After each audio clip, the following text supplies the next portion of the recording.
Hi అండి, welcome to my channel. Today స్నాక్స్గా గులాబీ పువ్వులు చేశాను. చాలా టేస్టీగా ఉంటాయి. పిల్లలు కూడా ఎంతో ఇష్టంగా తింటారు ఈ స్నాక్స్ని. 1 కప్పు మైదా పిండి తీసుకున్నాను. 1/2 కప్పు పంచదార తీసుకుని ఇలా కలుపుకుని కొంచెం కొంచెం వాటర్ పోసుకుంటూ స్మూత్గా కలుపుకోవాలి.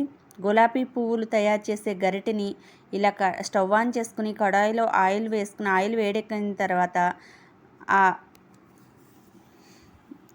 ఈ గరిటెని ఇలా వేడి నూనెలో కొంచెం సేపు ఉంచి ఆ తర్వాత పిండిలో ముంచి ఇలా వేసుకోవడమే.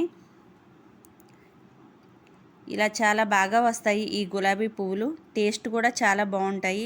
ముందుగా ఒక్కసారి వేడి నూనెలో ఆ గరిటెని పెట్టుకొని ఆ తర్వాత పిండిలో ముంచి ఇలా చేసుకోవాలి. అంతేనండి, రెడీ అయిపోయాయి.